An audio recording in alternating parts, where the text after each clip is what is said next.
Halo guys, assalamualaikum warahmatullahi wabarakatuh. Terima kasih buat yang udah ngeklik video ini. Gimana kabar kalian? Semoga sehat selalu dan baik-baik aja. Kali ini aku bakal bahas sama kalian tentang teori konspirasi Putri Diana. Ada banyak teori konspirasi seputar kematian Putri Diana, Putri Wallace. Pada tanggal 31 Agustus 1997, investigasi resmi di Inggris dan Prancis menemukan bahwa Putri Diana meninggal dengan cara yang konsisten dengan laporan media setelah kecelakaan mobil yang fatal di Paris. Pada tahun 1999, investigasi Prancis menyimpulkan bahwa Putri Diana meninggal akibat dari kecelakaan. Investigator Prancis, Hakim Herve Steven, menyimpulkan bahwa paparazzi berada agak jauh dari Marchantes ketika kecelakaan dan tidak bertanggung jawab atas pembunuhan.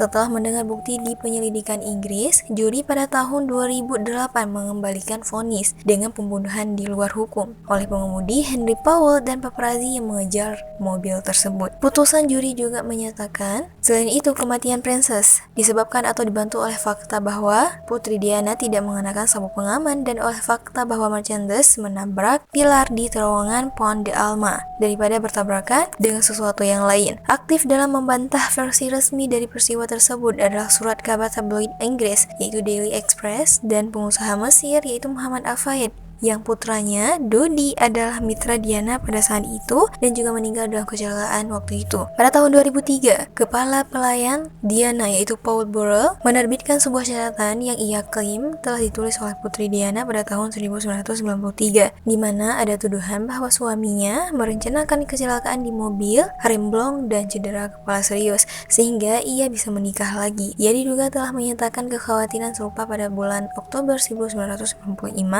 kepada Lord Milscon, pengacaranya, bahwa sumber terpercaya telah mengatakan kepadanya bahwa ia dan Camilla dikesampingkan agar Charles menikahi T. Gillespie. Tim investigasi khusus kepolisian metropolitan dibentuk pada tahun 2004, Operasi Paget, yang dipimpin oleh Komisaris John Stephen untuk menyelidiki berbagai teori konspirasi yang mengarah pada penyelidikan Inggris. Investigasi ini menyelidiki 175 klaim konspirasi yang telah dibuat oleh Fayed. Pada tahun 2005, Charles sebagai saksi mengatakan kepada Stephen bahwa dia tidak tahu tentang catatan mantan istrinya dari tahun 1995 dan tidak dapat mengerti mengapa dia memiliki perasaan ini. Fayed terus-menerus mengemukakan apa yang ditemukan sebagai teori konspirasi di penyelidikan dan berulang kali mengklaim bahwa dia yakin putranya dibunuh bersama Putri Diana. Buat kalian yang penasaran apa aja teori konspirasi meninggalnya Putri Diana, yuk sama-sama kita bahas dan don't go anywhere, keep on watching.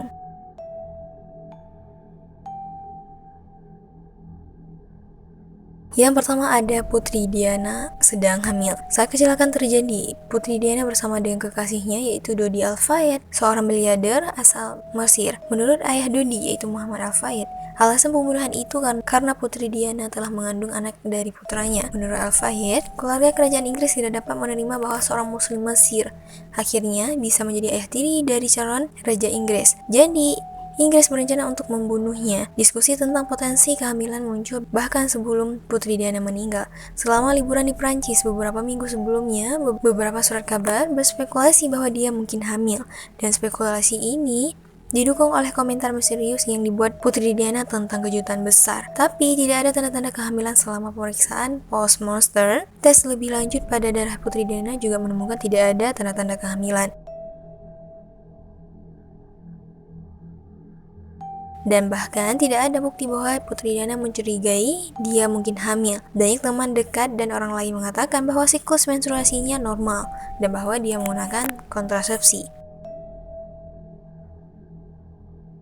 Teori konspirasi yang kedua yaitu dibunuh oleh pihak berwenang. Faktor pendorong utama di balik konspirasi tersebut adalah keyakinan bahwa Putri Diana sendiri mengira dirinya akan dibunuh, dan tampaknya hal itu memang benar. Yang paling utama di antaranya adalah surat yang diungkapkan oleh Paul Burrell, mantan kepala pelayan Diana, yang mengatakan bahwa surat itu diberikan kepadanya untuk disimpan dengan aman. Saya duduk di sini di meja saya hari ini di bulan Oktober, merindukan seseorang untuk memeluk saya dan menyemangati saya agar tetap kuat dan menegakkan kepala saya. Fase khusus ini dalam hidup saya adalah yang paling berbahaya, merencanakan kecelakaan di mobil saya, remblong dan cedera kepala serius agar Charles bisa menikah. tulisnya di surat tersebut. Surat itu tampak sangat bernuansa masa depan dan memang ada sejarahnya, tetapi Putri Diana menulis surat itu mengalami masalah dengan mobilnya, menyuarakan kekhawatirannya dan pengawalnya tewas dalam kecelakaan yang ia yakini sebagai konspirasi. Putri Diana jelas-jelas khawatir tentang keselamatannya. Itu bukan teori konspirasi. Namun tampaknya tidak ada pernyataan resmi bahwa dia benar-benar akan dibunuh, meskipun ada permusuhan antara beberapa anggota keluarga kerajaan dan Putri Diana. Yang ketiga, paparazi sengaja membuat kecelakaan mobil. Fotografer berulang kali disalahkan dan terus disalahkan atas kematian Putri Diana. Kisah ini menarik perhatian karena mencerminkan kekhawatiran yang menghantui Putri Diana sepanjang hidupnya, bahwa ketertarikan yang seringkali tidak senonoh terhadapnya menyebabkan dirinya terluka. Teori ini memiliki 3 bentuk khusus. Yang pertama, menduga bahwa kelompok paparazi mengejar dan mendorong merchandise milik Diana sehingga dapat menyebabkan kecelakaan. Yang kedua, berpendapat bahwa anggota paparazi mendorong lingkungan yang memungkinkan terjadinya kecelakaan. Yang ketiga, menduga bahwa paparazi secara tidak sengaja menciptakan situasi yang dimanfaatkan oleh para konspirator untuk membunuh orang-orang di dalam mobil. Penyelidikan resmi menunjukkan bahwa paparazi bukanlah kelompok yang berarti. Meskipun mereka melakukan pekerjaan yang sama, mereka umumnya bersaing satu sama lain untuk mendapatkan foto terbaik. Banyak dari mereka bekerja untuk perusahaan yang berbeda dan melakukan pekerjaan yang sama sekali berbeda, dengan beberapa bekerja sebagai jurnalis foto profesional. Penyelidikan resmi menemukan bahwa mobil Mercedes yang ditumpangi Putri Diana tampaknya melaju kencang untuk menghindari para fotografer. Namun, Operation Paget menemukan bahwa hal itu merupakan hasil dari perilaku normal para paparazzi dan bahwa mereka tidak terlibat dalam konspirasi kriminal apapun. Yang keempat, pengemudi Henry Powell sengaja menyebabkan kecelakaan tersebut. Henry Powell adalah kepala keamanan di Hotel Ritz di Paris. Namun, para penganut teori konspirasi percaya bahwa ia dibayar oleh setidaknya satu organisasi lain, Badan Keamanan di Prancis atau Inggris, atau keduanya. Orang-orang yang meragukan jalannya peristiwa resmi mengatakan bahwa klaim utama tentang Powell yang mabuk pada saat kecelakaan itu tidak hanya salah, tetapi juga kebohongan yang disebarkan di media untuk menutupi pembunuhan itu. Dan itu dilakukan sebagian dengan menukar tubuhnya dengan orang lain, sehingga hasil toksikologi tampak benar. Ada sejumlah alasan mengapa orang-orang percaya hal ini. Misalnya, Powell tampaknya tidak bertingkah seolah-olah dia sedang mabuk pada malam sebelumnya. Dan keyakinan bahwa dia dibayar oleh Badan Keamanan muncul dari fakta bahwa dia tampaknya memiliki lebih banyak uang daripada yang diperkirakan. Dan bahwa beberapa kantor keamanan telah menyatakan bahwa mereka mungkin memiliki sumber Prancis di dalam hotel. Namun tidak ada bukti yang menunjukkan bahwa kedua hal tersebut berkontribusi terhadap kecelakaan itu dengan cara apapun selain dari laporan resmi. Sejumlah tes menunjukkan bahwa darah Powell mengandung alkohol, meskipun ada kesalahan yang dibuat dalam tes tersebut, dan pemeriksaan berulang-ulang terhadap tes tersebut telah membuktikan bahwa Powell memang minum alkohol. Yang kelima, ada yang salah dengan Mercedes yang ditumpangi Putri Diana. Mungkin tidak ada yang lebih penting dalam konspirasi ini selain mobil yang membawa Putri Diana dan yang berakhir membunuhnya. Para penganut teori konspirasi mengklaim bahwa rute mobil itu diblokir, bahwa mobil itu melaju dengan kecepatan yang tidak biasa, atau bahwa ada sesuatu yang telah rusak di dalam mobil itu. Segala sesuatu tentang mobil itu tampak teratur. Orang-orang melaporkan melihat kecepatan yang berbeda dan mobil itu memang melaju kencang malam itu, tetapi tidak ada yang aneh dengan cara mengemudinya. Namun sebagian besar kebingungan di sini tampaknya muncul dari fakta bahwa terlalu sulit untuk memperkirakan kecepatan. Saksi melaporkan bahwa hal-hal yang berbeda mungkin tidak salah, tetapi sangat sulit untuk mengetahui seberapa cepat sesuatu melaju saat Anda berada di luarnya, terutama jika tidak memiliki sesuatu untuk dibandingkan. Yang keenam, ada kilatan terang dan kendaraan aneh yang terlihat di jalan. Banyak orang melaporkan melihat kilatan cahaya saat mobil melaju ke terowongan tempat mobil itu akan jatuh. Kilatan cahaya yang disalahkan atas kecelakaan itu sendiri. Namun masalahnya adalah banyak orang melaporkan kilatan cahaya yang berbeda pada waktu yang berbeda dari tempat yang berbeda. Ada banyak kilatan cahaya malam itu. Para fotografer mengikuti mobil dan cahaya lampu depan berkendaraan, namun tidak satupun dari kilatan cahaya itu yang tampaknya merupakan tindakan kejahatan atau bagian dari konspirasi.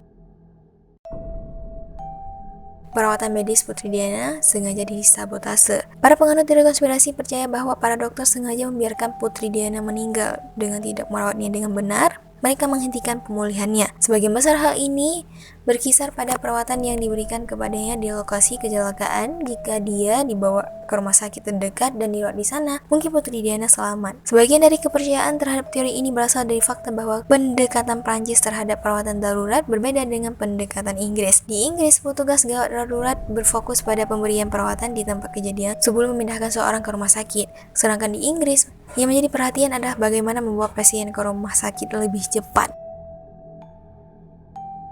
Seperti yang dicatat oleh para penulis laporan operasi Paget, konspirasi semacam itu akan membutuhkan sejumlah besar dokter ahli dan perawat lainnya untuk melanggar etika mereka dan kemudian berbohong tentang hal itu. Mereka menyimpulkan bahwa itu tidak terjadi. Tidak mungkin untuk mengatakan apakah akan ada lebih banyak keberhasilan jika Putri Diana dibawa ke rumah sakit. Namun dokter telah mengatakan bahwa hampir tidak mungkin baginya untuk selamat dari luka-lukanya.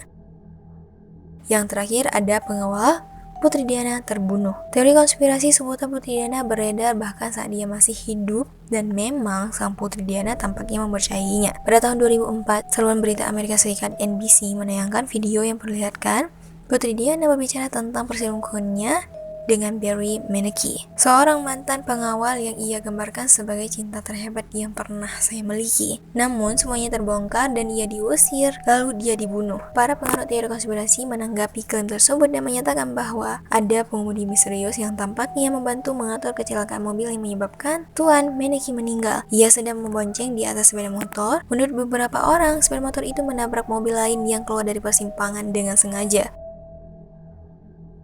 Penipuan terus berlanjut dan menjadi bagian dari serangkaian keyakinan yang sama yang mendorong munculnya teori tentang apa yang sebenarnya terjadi pada Putri Diana. Namun setelah investigasi yang dipublikasikan beberapa minggu lalu bahwa kebenarannya sama tragisnya, tetapi sepenuhnya tidak disengaja. Pengemudi mobil tersebut sebenarnya langsung berhenti dan kemudian setuju untuk membantu investigasi, termasuk memberikan pernyataan kepada Operation Paget. Itu dia guys tentang teori konspirasi Putri Diana. Gimana menurut kalian? Kalau ada yang mau ditambahkan, silahkan komen di kolom komentar. Oke, cukup sampai di sini dulu videonya. Jangan lupa untuk like, comment, dan subscribe. See you guys in this video. Bye bye.